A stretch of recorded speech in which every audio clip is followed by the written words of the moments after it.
Hey guys, what's up?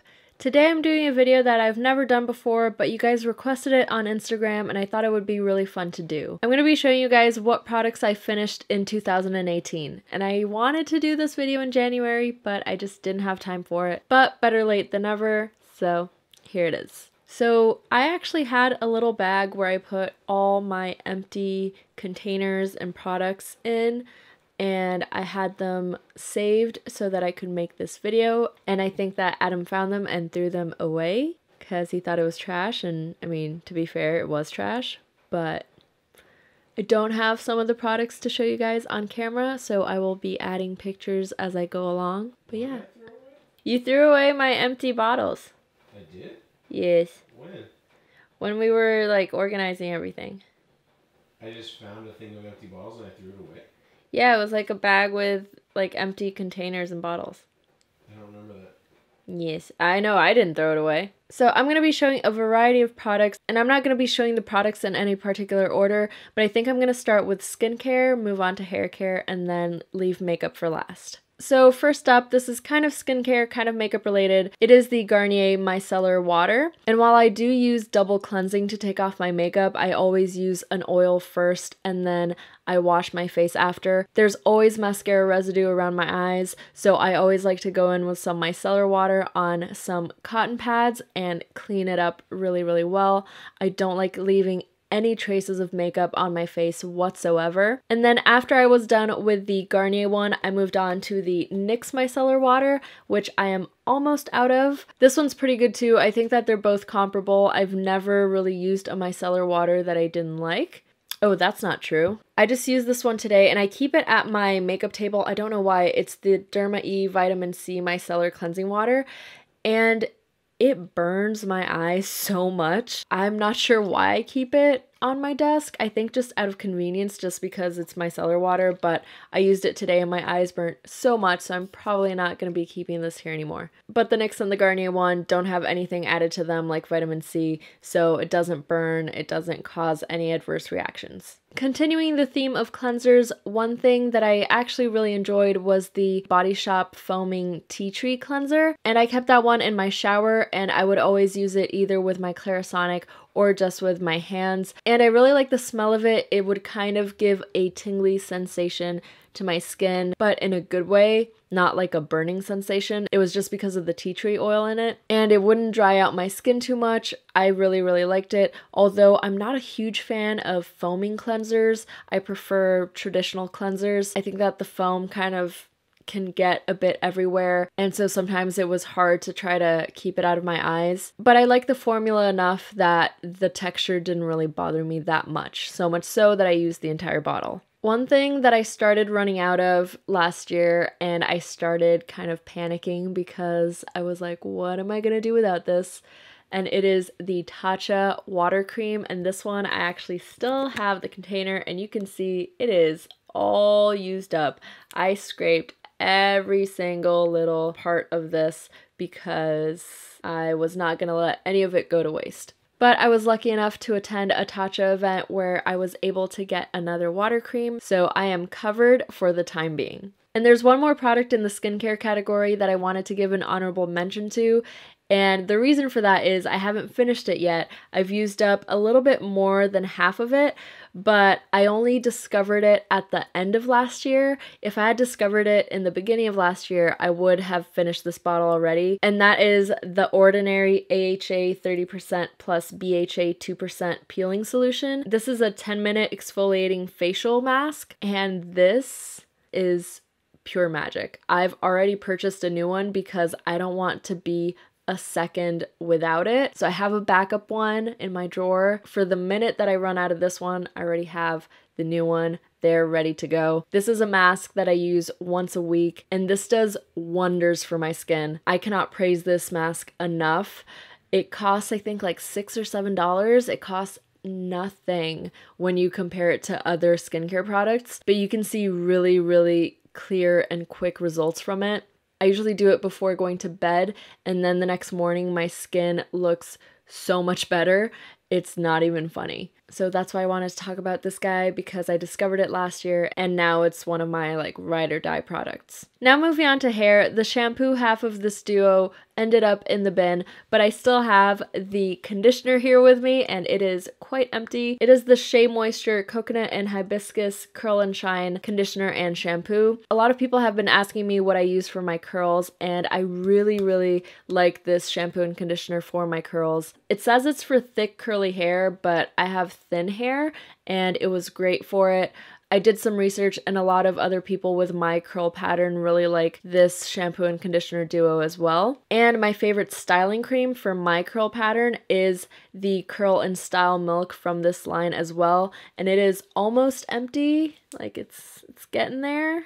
You can't see. I need to get some real soon because I use this on my hair every time I wash it, and then when I want to refresh my curls, I also pop in some of this after wetting them again. So this is a must-have for me, more so than the shampoo and conditioner, but I will be repurchasing these soon. Now, still on hair, I have the Madame C.J. Walker Frizz Fighting Coconut and Moringa Oils Flyaway Curl Control Serum. And this is the only serum I've found to date that doesn't leave my hair heavy, and it doesn't it's hard to describe, but it doesn't make my curls look weird. I mean, it doesn't weigh them down. It doesn't make them change their shape and their texture. It just adds a beautiful shine and gets rid of frizz. And I love the smell of it too.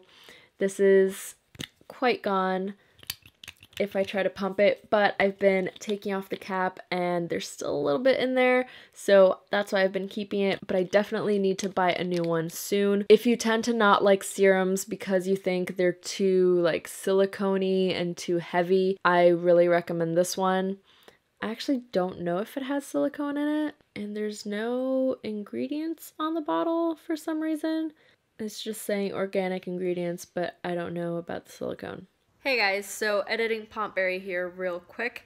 I was Googling this serum to try to figure out if it had silicone in it or not, and it does. But not only that, the second listed ingredient in it, which I can't pronounce the name of, the first Google result for it says that this ingredient is toxic to human reproduction system and it accumulates in the environment with unpredictable long-term effects. So probably shouldn't be using this product. Why is this allowed to be in products in the first place? And not only that, but I think the serum is actually discontinued because I had the hardest time finding information about it online. So, yeah, the serum's great, but maybe don't use it. And you probably can't even use it because it's probably discontinued. So that's that. Ooh, I forgot one thing when I was talking about skincare, and it is the Milk Makeup Matcha Toner.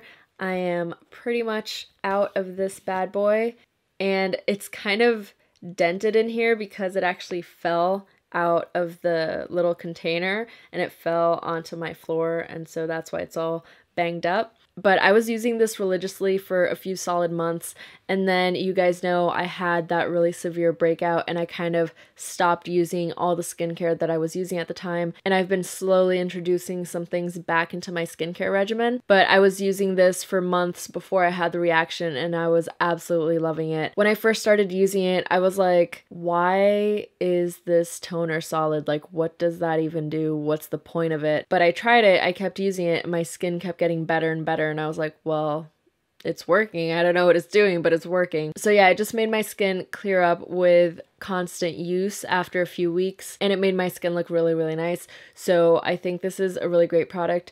I just stopped using it because this one's kind of like banged up. I need to get a new one. But yeah, I really enjoyed it while it lasted. Now, this next item might seem a little bit unconventional, but I really love it. It is the Schmidt's Bergamot Lime Natural Deodorant. Last year I made the switch to natural deodorants and I haven't looked back, and it took me a while to find a brand that worked for me. I tried the Lush Natural Deodorant and it gave me a rash. I tried the Tom's one, but it stays kind of sticky in your underarms, and I hated that sensation. And this one was different. It really, really works, and I've tried different scents from them, and the one that works best for me is the bergamot lime. Adam switched to using these two. We tried the lavender one, and that actually gave both of us a rash. I think it has to do with the baking soda content. If you look up natural deodorant reactions, usually people have a bad reaction to baking soda. That's what caused me to break out in a rash from using the Lush one, because it's basically pure baking soda. So Schmidt's does make a sensitive skin version as well, which I also use. If my underarm skin is feeling a little bit too dry, I'll switch to the sensitive one. But generally, the bergamot lime scent does not give me any issues, and it keeps me smelling fresh all day. So yeah, this is the scent that I always go back to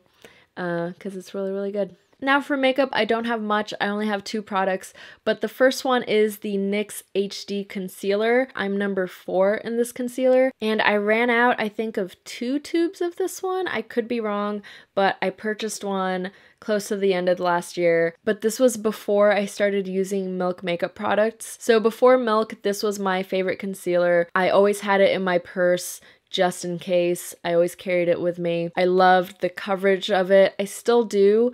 I don't necessarily love the finish of it anymore because I have been going for a less caked on and a more natural dewy finish look for my skin. This one, you can definitely tell you're wearing makeup with it. If you like full coverage and you like that look, then you'll probably really like this concealer. The coverage of it is amazing for a drugstore concealer and for the price point. I don't remember how much it is, but it's under $10. The coverage is definitely really, really, really good. It's comparable to other higher end concealers, but now I just prefer a different finish to my skin, so I kind of stopped using it. Now I've been sticking to the Milk Makeup Flex concealers, and more recently the Smashbox Photo Finish concealer. I'm testing those out. I'm actually wearing that right now. I still don't know what I think about them.